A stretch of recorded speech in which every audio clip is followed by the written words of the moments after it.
שלום לכל המאזינות והמאזינים. שמי אורנה גלזן גונן, ואני עורכת דין לענייני משפחה.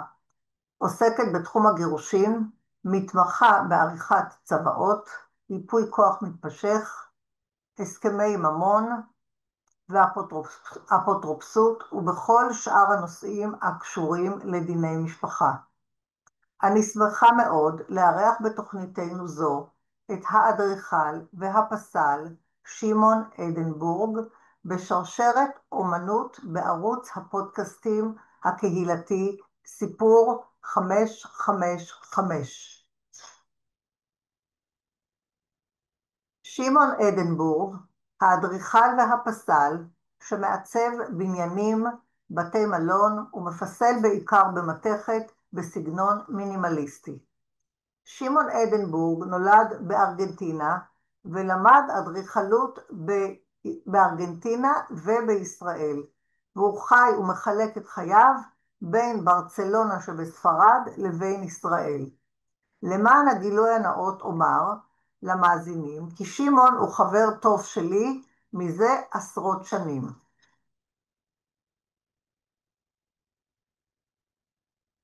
שמעון, מה אתה אוהב יותר, להיות אדריכל או פסל, ולמה?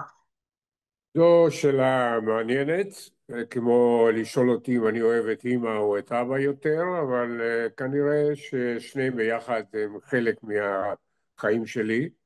בחרתי בזמנו לפעול בתחום ארכיטקטורה, למדתי בינוי ערים, ותוך כדי כך שמתי לב שאני יכול, ומתוך ארכיטקטורה נובעת גם עיסוק בפיסול, כי ארכיטקטורה זה בסוף פיסול גם, והתחלתי להסתכל על הדברים האלה כמקשה אחת, ולכן מאז שנות ה-90 התחלתי לעבוד בפיסול, הצגתי בהרבה מקומות, ויש פיסול שלי בכמה מקומות בעולם, ספרד וישראל בעיקר, ושניהם ביחד איך אומרים, אני שט ביניהם.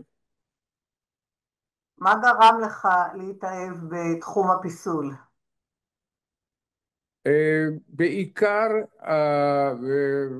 הידיעה שהפיסול והאדריכלות הם חלק ממשהו אחד. אני בניתי בארץ בזמנו ותכננתי בארץ בניינים שלפעמים הבן שלי שהיה בן 10 היום אומר אבא אבל זה נראה כמו מפלצת. זה נכון, אבל כי יש לה מבנה פיסולי. ומשם הדרך הייתה קצרה וקלה לעבור מאחד לשני, ועד היום אני עוסק בשניהם כמעט בו זמנית. איזה סוג של פיסול פיסלת בעבר ובהווה? אני התחלתי בפיסול, בוא נגיד, שהיה במתכת תמיד אהבתי את ה- את החומר הזה, והיה לי קל לעבוד איתו. במעבר מאדריכלות לפיסול, הרי אדריכלות זה מבנים, זה קונסטרוקציה. אתה בונה משהו עם חתיכות, עם קירות, עם עמודים, עם כל מיני כאלה, אתה כאילו עושה קונסטרוקציה. ובפסל, במתכת, אתה גם עושה קונסטרוקציה, אתה בונה אותו. אתה בונה אותו בצורה כזאת שאתה מרכיב חתיכות של מתכת, במקרה שלי, ואתה מזה בונה משהו שבסופו של דבר נראה פסל. וזה בעצם המעבר, סוג החומר גם קבע. ומה הגדלים של הפסלים שלך? גדולים, קטנים? למה אני מתאימים? לאיזה פסלים, מקומות הם מתאימים? כן, אני פסלים בדרך כלל חושב עליהם בגדול מאוד. זאת אומרת, מכיוון שאני מעביר מארכיטקטורה לפיסול, וארכיטקטורה בדרך כלל זה מבנים בעשרות מטרים, אני חושב בגדול וגם מתכנן בגדול. מה גם שבגדול מתאים לי יותר כמחשבה. אבל כשאתה בא לעיר ואתה בא לשטח,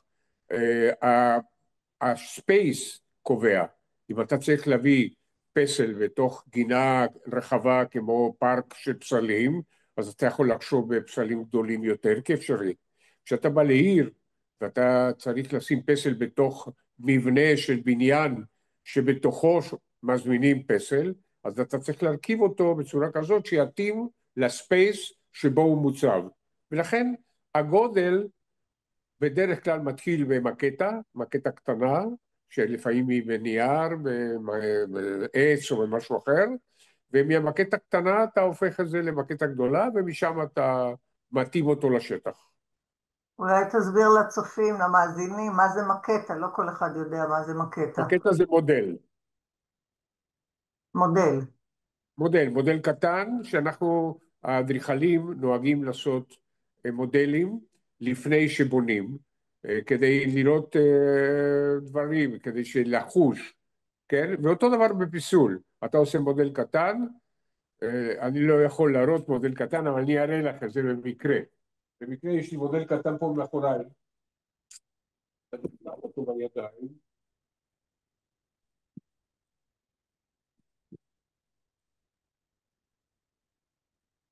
הנה, אני אקח אותו בידיים. מהמודל הזה שהוא מנייר, כן? הוא עבר כל מיני דברים, הוא קצת בפירוק כרגע, אני צילמתי אותו והתחלתי לעבוד בתוך המערכות הממוחשבות על בסיס של מודל מנייר כמו זה. ומה, לדוגמה, פסל כזה, מה יהיה הגודל שלו, המשקל שלו, הגובה שלו, הגובה הצבע של שלו? הפסל הזה הספציפי, זה פסל שהצעתי בסופו של דבר בתחרות שהיה בארגנטינה, אפרופו, תחרות של מערכות של AI, והצבתי שם פסל שהיה לו גודל 7 מטר גובה, על בערך גם כן איזה 6 מטר רוחב, בשני חלקים, וזה גודל שמתאים לי, 6-7 מטר זה גדלים שאני חי איתם מאוד טוב. ואם עכשיו היו אומרים לך שישנו מבנה, בניין יפה של 30-40 קומות מודרני, ומסביב יש גינה יפהפייה בסגנון של פארק, איזה פסל היית, או כמה פסלים היית מציב בפארק הזה מסביב לבניין של ה-40 קומות, הבניין המודרני? יש לי הצעות כאלה, לא אחת ולא שתיים, שהצעתי לבניינים, כולל שלפני שבוע הצעתי לאילון מאסק במשרדים הראשיים שלו, שנמצאים בטקסס, בהאוסטין, הצעתי לו פסל ושלחתי לו כבר, ואני מצפה לתשובה. הצעתי לו שתי אופציות, שפסלים של בערך בגובה של 10 מטר, 12 מטר, רוחב 3-4, ומתאימים לאזור מחוץ לבניין, כן? כי יש לי מרחב. כשמדובר על בתוך הבניין, בבניין כזה של 30-40 מטר, ויש לו לובי של 10 מטר גובה, אז פסל של 4-5 מטר זה מספיק, כי אתה צריך להתייחס לגובה שיש לך על האוויר שיש מסביב, כי הפסל נמצא במקום מסוים, והוא לא בכל מיני מקומות. ולכן אתה מתאים את הגודל של הפסל בכל מקרה, בכל המקרים, לאזור שבו אתה מציב אותו. ומה הצבעים של המתכת שאתה משתמש בהם? זה מתכת צבועה, בלתי צבועה? המתכות, שלוש סוגים של מתכות. מותכת רגילה, סטנדרטית, כמו שאתה צובע ושולח אותה לצביעה. מתכות קורטן, כמו למשל הפסל של קדישמן ליד הבימה, זה מתכת קורטן, אפרופו, כדי שתדעי על מה מדובר. כן. וגם כן במתכת תלכלת, כמו הפסל ברמת השרון. בכניסה לרמת השרון, באי של כניסה לרמת השרון, לפני רחוב הראשונים, יש שם פסל שעשיתי לפני 30 שנה, והוא מפלדה על חלת. ומה שטוב בפלדה על חלת, שהיא מחזיקה, אני יודע, מאות שנים בגדול, כן? שם הפסל הזה מוצב 30 שנה, והוא כאילו ביום הראשון. אז עובדים על שלושת החומרים האלה. ואיך קוראים לפסל הזה ברמת השרון? יש לו שם מוגדר? בעברית ובספרדית זה אותו ג'נסיס. כן. השם שלו זה ג'נסיס, והסיבה לבחירת השם היא שבעצם זה מקשה אחת, מין עיגול כזה, שלם, שבו עשיתי תנועה קטנה על רבע מהעיגול, והתנועה הקטנה הזאת היא כמו בריאה. זה התחלה של שינוי של משהו שמשם the sky is the limit. כן, אני מכירה את הפסל הזה. את מכירה את זה היטב, כי את עוברת שם לא פעם ולא פעמיים, נכון, בשבוע. כן. ואם למשל היו נותנים לך, אומרים לך בפארק של גאודי, יש לך כמה חומר שאתה רוצה, ותעשה מה שאתה רוצה בפארק של גאודי, שהוא מאוד מיוחד במינו כמובן, ויש לו say משלו. מה כן. היית עושה שם בפארק של גאודי עם המתכות? בפארק פתוח, כן, פתוח. באזור פתוח. דווקא אני אוהב את זה. יש לי כמה הצעות שהצעתי, כן, אני ברגע זה נמצא בשוונג, נקרא לזה ככה, של הצעות בפארקים. הצעתי בפארק שנמצא בניו יורק, מחוץ לניו יורק, שנקרא סטורם קינג ארט סנטר, ששם יש מי ומי של הפיסול העולמי. הצעתי להם הצעה מעניינת, בואו נראה מה הם אומרים. הצעתי גם הצעה לעוד שני פארקים באזור מדריד וגם בברסלונה, ואני עוסק במתכת לפי עניין, כאילו יש פסלים שמבקשים מתכת קורטן, בצבע קורטן שזה צבע חום. יש פסלים שמבקשים צבע יותר, בוא נגיד, עם יותר בריליאנט, יותר שנוצץ, ותלוי באזור, תלוי אם יש עצים מסביב, תלוי אם יש בניינים נוספים, אם יש פסלים נוספים שאני צריך לדבר איתם, כי יש פה עניין גם כן שאתה שם פסל באזור כמו סטורם קינג ארט סנטר, ששם יש פסלים נוספים, אתה צריך דו-שיח, והפסל, גם אם אני הצבתי אותו בלי קשר לפארק, ואחר כך חשבתי על הפארק, אני צריך לגרום לו לשינויים כאלה, שהדו-שיח יהיה מתאים לאזור הזה ולפסלים שקיימים באזור. ותמיד פסל זה חלק ממשהו. הוא נמצא במקום שהוא מדבר עם בניינים, הוא מדבר עם תנועה, הוא מדבר עם אנשים שעוברים, הוא מדבר עם הספייס, אם הוא פתוח או מותחם, ובדרך כלל צריך לעבוד על זה. וכשאתה מפסל פסל בהזמנה למקום מסוים, שהוא או בספרד או בברצלונה או בארצות הברית, באיזשהו מקום בעולם, איפה אתה מבצע את העבודה עצמה, את הפיסול עצמו? אתה מבצע אותה בספרד, או שאתה כן. נוסע לאותו מקום? יש לי שתי אופציות. אופציה אחת זה לעשות בספרד, שאני עוסק בזה כל הזמן, אני עושה כל הפסלים בספרד כבר שנים רבות. בארץ היה לי מבנה, מקום שאני עסקתי בפיסול ועשיתי את הפיסול בארץ במקום ההוא, שאני יודע אם הוא קיים היום, אבל בזמנו שם עבדתי. וכרגע התחלתי קשר עם חברה סינית, שתי חברות סיניות, שהציעו לי, למה לעשות את זה בספרד? אנחנו נעשה לך את זה בשליש מחיר, נשלח לך את זה באונייה, ויהיה לך יותר טוב, יותר נכון, יותר זול וגם מהר. אז התחלתי לעבוד איתם עכשיו. חברה בשנגחאי. ואיפה הצגת בעבר ובהווה את יצירות הפיסול שלך עד היום? אני התחלתי בספרד באזור שנקרא מרביה, באזור הים התיכון, אבל למטה ליד מלגה, בין מלגה לגיברלטר, ושם הצבתי פסלים בשנות ה-90 וה-2000. ניצחתי בכמה תחרויות, בשני תחרויות, אחד ביאנלה ואחד תחרות אזורית, והזמינו אצלי פיסול, ועשיתי פיסול במגרש גולף, עשיתי פיסול בתערוכה שעשיתי בגלריה קונטמפורניה במרביה, והצבתי פיסול בפנים וגם בחוץ, תוך כדי ההצגה, אחר כך השארנו פסל אחד, ואחר כך היה פסל בפיאצה קרוב מאוד לפוארטו בנוס, שזה אזור מרביה, ושם הצבתי פסל באזור, בתוך מרכז מסחרי. זה שלושת הפסלים שעשיתי שם בזמנו.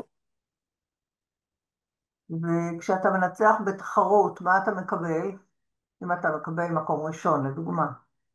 התחרויות בדרך כלל הן כאלה, לרוב, מה שאני משתתף, זה תחרויות שמבטיחים לך לבנות את הפסל, כן, על חשבונם, כמובן, ויש איזשהו פי בוא נגיד, של האומן, פי של אומן, ובעצמם מממנים את כל הדבר הזה, וזה מה שנהוג, כן? אלא אם כן יש ספונסור, ולפעמים יש המזמין וספונסור לידו, אז שניהם ביחד מממנים את העסק. ומאין מגיע הרעיון לפיסול? על מה אתה חושב? איך אתה חושב כשיש לך רעיון לפסל דבר מה? זו שאלה מאוד מעניינת, לא יודע, לא יודע.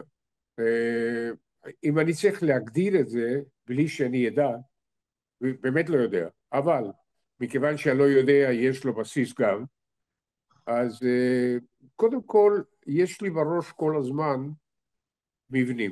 יש לי בראש כל הזמן דברים שמסתובבים לי, וכל יום אני עוסק בזה, גם בחלומות וגם בחיים הנורמליים היום-יום, וכשמגיע לשולחן עבודה, כי בדרך כלל זה ככה, מגיע לשולחן עבודה, נייר,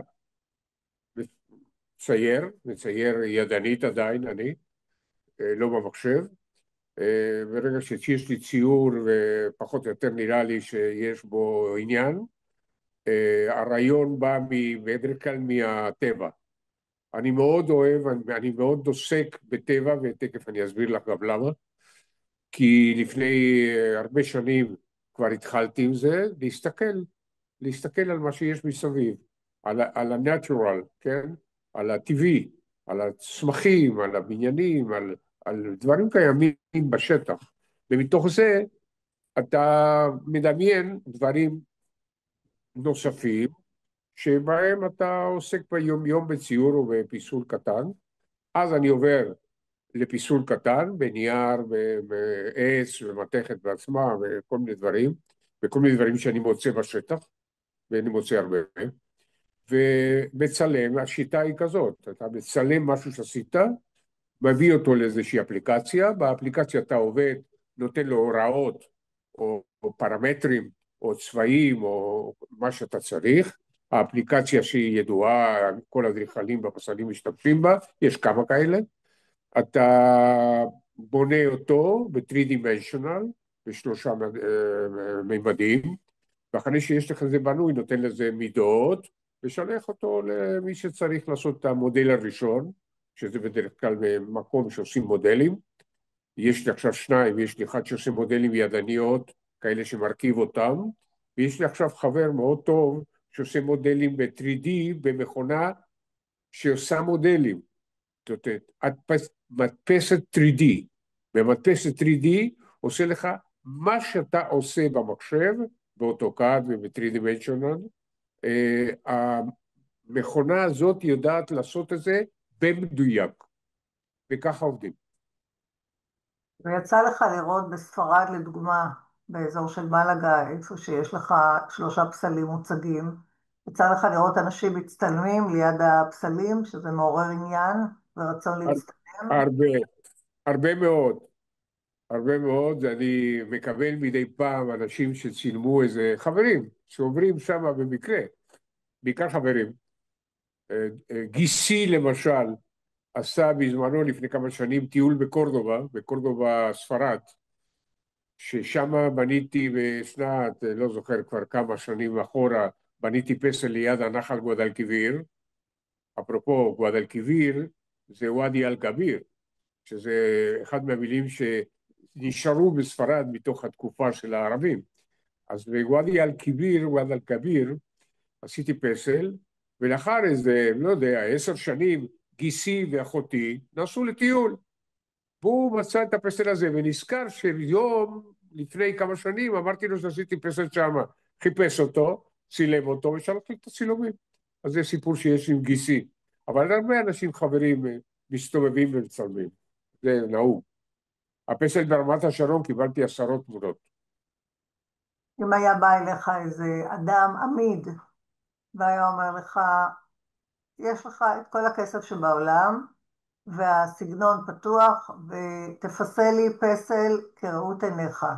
מה היית מפסה לו? הייתי בוחר בניו יורק, בתוך העיר ממש, מתקוטט עם הבניינים, ועושה פסל בסדר גודל כזה שידבר עם הסביבה, כן? אבל בתוך סביבה בנויה, איפה שאנשים עוברים, מכוניות והרבה בלאגן. ואני בדמיון שלי רואה אותו פסל של חומרי מתכת, וצבע שצריך לחשוב, בהתאם לאזור, גודל 15 מטר גובה, פלוס מינוס, וכולו מחורר, ככה אני חולם עליו. כולו מחורר. מה זאת אומרת מחורר? שהחומר עצמו יהיה בנוי ממתכת מחוררת בראש, כן? ככה שיהיה מעבר של אור בין הפסל לבין העיר. ככה ש... ואני אשלח לך דוגמאות אחר כך שנגמור את השיחה. ואתה יכול לראות בתוך הפסל את העיר שמאחוריו, והלוך וחזור. זו המחשבה שהייתי, וכמובן פסל מינימליסטי, אני עוסק במינימליזם. הרעיון הכללי שלי בשנים האחרונות, כדי להיכנס לרעיון, הוא שבפריס 2018 עשיתי תמונות, עשרות תמונות של מנסרדות. מנסרדות זה אותן עליות גג או קוקיות שיש גם בבית שלך, ושזו הקוקייה הראשונה שעשיתי בחיים, אבל יש הרבה קוקיות בתוך פריס, מלא. וצילמתי המון, עשרות או אפילו מאות צילומים, גם בפריס, גם בלונדון, ברצלונה ומדריד. וכשהיה לי איזה 1,000 תמונות כאלה, החלטתי שיש פה סיפור. שלא במקרה אני הרמתי ראש לשמיים וראיתי שיש שם קוקיות כאלה, קוקיות מכל מיני סוגים כמובן ומעניינים, ויש איזה גם היסטוריה חברתית, למה עשו קוקיות. ומתוך הקוקיות האלה ראיתי מתוך הסתכלות על העיר מלמעלה, שיש להם פאטרן. זאת אומרת שיש להם צורה מסוימת שמדבר שפה שזה לא בדיוק בניין, זה לא בדיוק מבנה, זה יש משהו מתמטי בזה. והתחלתי לחפש למה זה דומה. ועליתי על משהו שנקרא מבנה פרקטלי, שהפרקטלי הוא נוסחה מתמטית, שבנויה במאה שעברה מישהו המציא אותה, לא המציא אותה אבל נתן לה שם, והיא בבואה או סימיל של הטבע. כאילו, הפרקטל הוא מבנה מתמטי שעוזר לנו, לסייאנס, לבדוק את הגוף של האדם, את המבנה של העיר ואת המבנה של היקום. ועליתי על זה ועניין אותי, והתחלתי לעבוד. ואחרי שהתחלתי לעבוד, ראיתי שיש תוצאות מעניינות, והפכתי את זה לפרויקט. והיום אני כבר 3 שנים או 4 שנים, 5 שנים אפילו, עוסק רק במבנים שיש להם יסוד פרקטלי.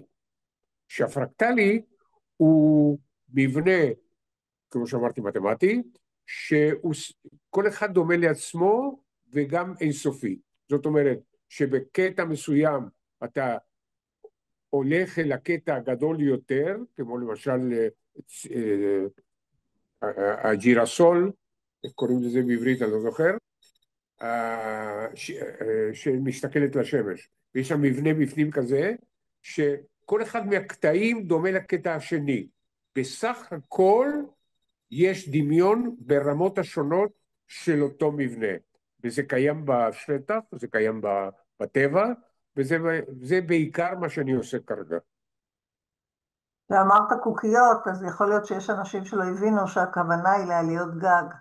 עליות ובפריז גג, נכון. כל בניין יש לו עליית גג אחת או כמה, ורואים את זה גם מבחוץ, ואנשים גרים בעליות הגג האלה, והן מאוד מיוחדות במינם.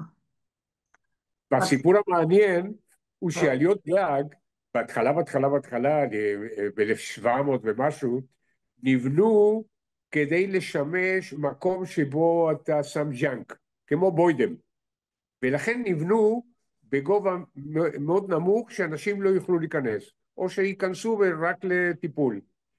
לימים, וזה בנו בבניינים שלא היה אלווייטור.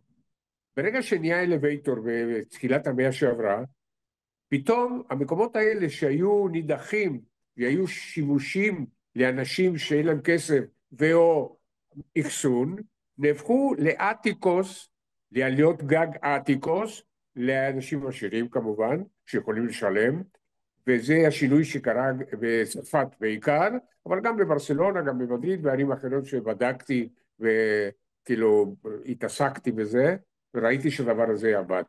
והיום זה כל העליות גג האלה, בצורה כזו או אחרת, האדריכלים מנסים להרים את הגגות, ולתת לזה גובה מתאים, 2.50, 2.70, כדי שאפשר יהיה להשתמש בזה כאטיקס של הנוכחים. כן, היום זה להיט בארצות זה הברית, להיט בכל העולם. שהיא גדולה ואין לה קירות, והיא גדולה ורחבה ויחסית גבוהה, ושם המחירים מאוד גבוהים של האטיקס האלה בניו יורק. רציתי בניו למשל יורק לשאול אותך, המחירים אין כסף לשלם אותם, לשלם עליהם. כן, רציתי לשאול אותך מאיזה פסלים ופיסול בארץ ובעולם אתה מושפע? אה, בוא נגיד שאני מושפע מתנועה שקוראים לה מינימליסטית. מינימליזם.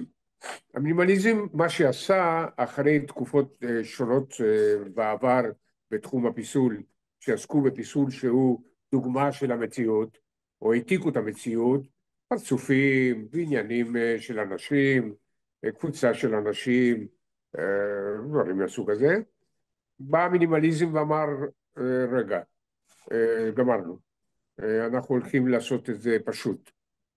והיו הרבה תנועות, כמו למשל הבאהאוס בשנות ה-30 בגרמניה, הייתה בית ספר וגם תנועה של בנייה שלימים עבר לארץ, בגלל שחלק מהאדריכלים של הבאהאוס, שהיו גם אדריכלים וגם פסלים וגם דיזיינרס, ברחו בגלל היטלר, חלק בחר לאמריקה, ברח לאמריקה, חלק ברח לאירופה לדברים במקומות שהיו קצת יותר טובים.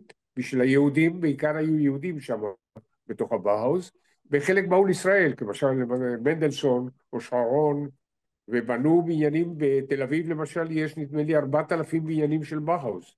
אני מושפע מאוד מהבאהאוס, וכאדריכלים ופסלים, אני הייתי אומר, הפסלים היפנים.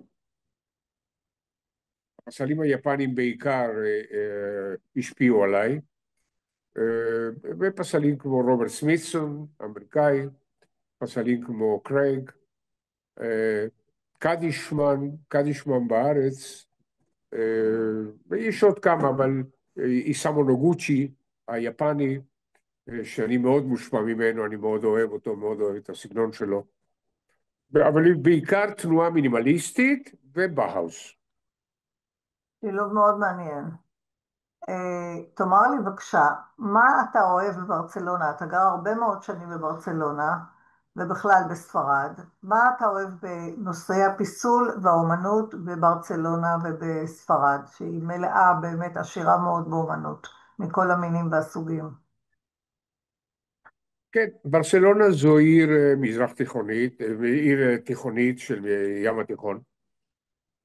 היא קרובה מאוד לנו, אנחנו מאוד רגילים פה להיות כי זה דומה לתל אביב, אבל היא קיימת הרבה 3,000 שנה. מכיוון שקיימת 3,000 שנה היא יותר דומה לירושלים במובן של המבנים.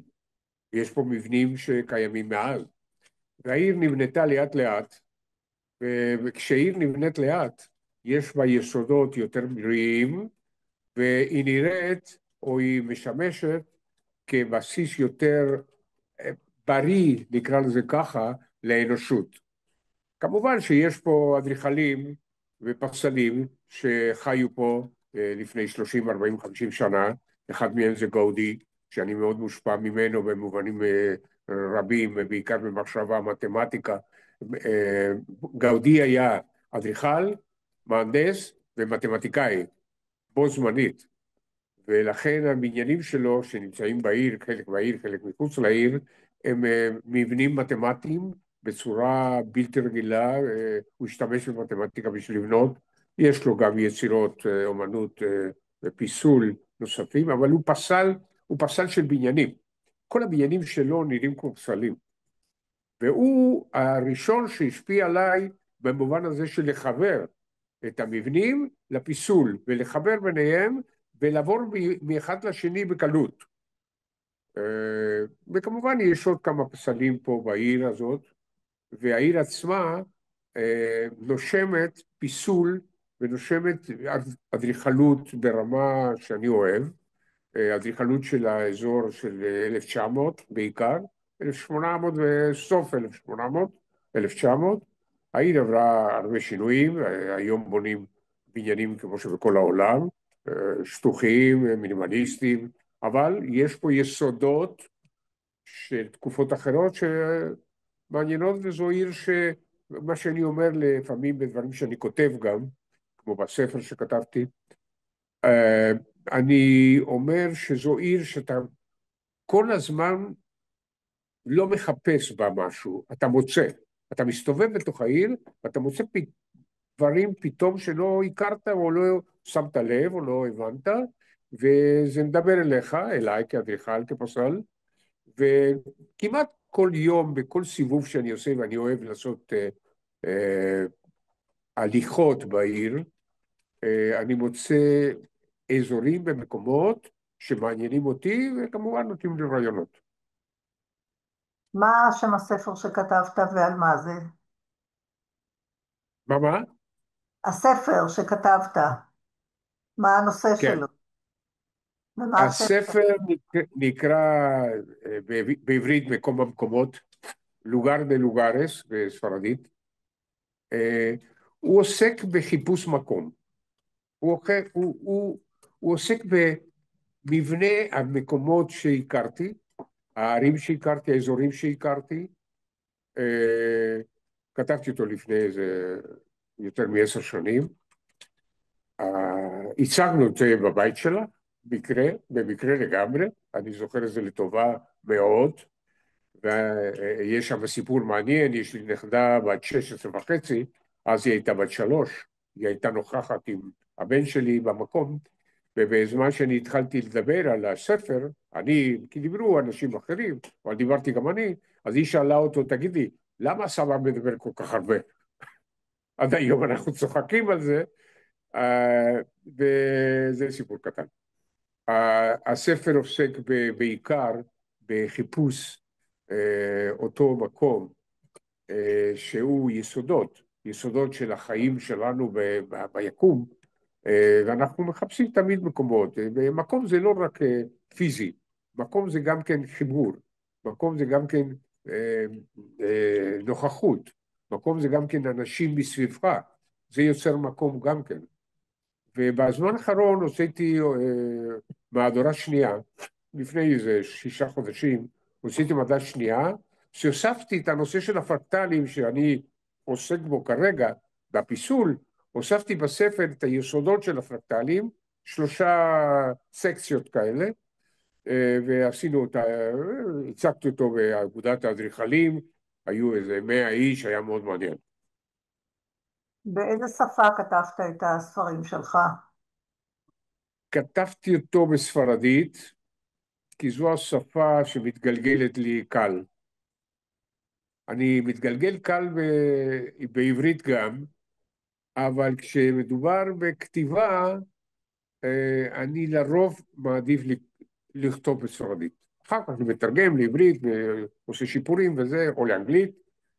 תרגמתי לאנגלית המון דברים שכתבתי, גם מאמרים שכתבתי ופרסמתי בכל מיני מקומות, וגם את הספר, חלק מהספר תרגמתי לאנגלית, חלק לעברית, כדי שאנשים שקרובים אליי לא צריכים, אם כי היום אפשר, אתה לוקח ספר, עשיתי את זה השבוע, עם ספר של האן, של חאן, הפילוסוף שיושב במודה, שיושב בברלין, מי ששלח לי אותו בקטלנית, כן?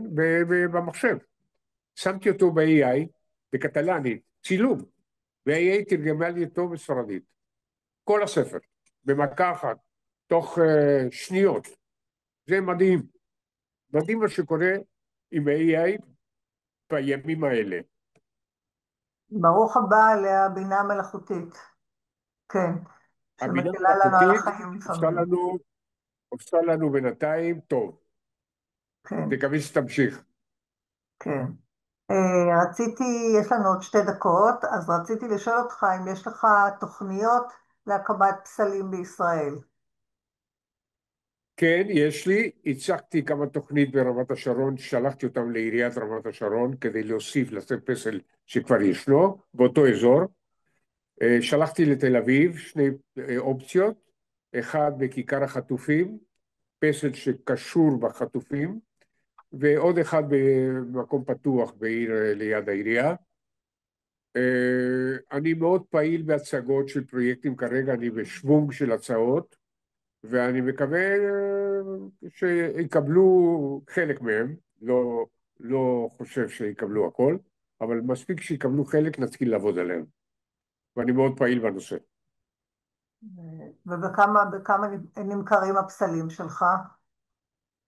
הפסלים הגדולים יכולים להגיע ל-40-50 אלף יורו, הפסלים הקטנים יותר, יש לי פסל קטן שאני מוכר ב-3,500, פסל שהיה בתערוכה האחרונה שלי במלון מירמר בברסלונה, בוא נגיד בין 3,000 ומשהו, פסל קטן, עד איזה 30, 40, 50 אלף יורו פסלים עירוניים, נקרא להם ככה. ולסיום השיחה הנפלאה והמעניינת שלנו, רציתי לשאול אותך מה אתה מאחל לעצמך בשנה הקרובה, בנוסף לבריאות מה? תקינה. מה אתה מאחל לעצמך בשנה הקרובה, בנוסף לבריאות לעצמי. אני תקינה? מאחל להמשיך לבנות יחסים עם אנשים, להיות מעורב חברתי במקומות שאני נוהג, שזה ישראל וברצלונה או ספרד, אם תקראי לזה ככה, ולא, איך אומרים, לא להפסיק את התנועה. לא להפסיק את התנועה, הכוונה היא להמשיך לחשוב, להמשיך לדמיין, להמשיך לחלום, ובעיקר לבצע. שמעון אדנבורג, האדריכל והפסל המדהים והמעניין והעמוק.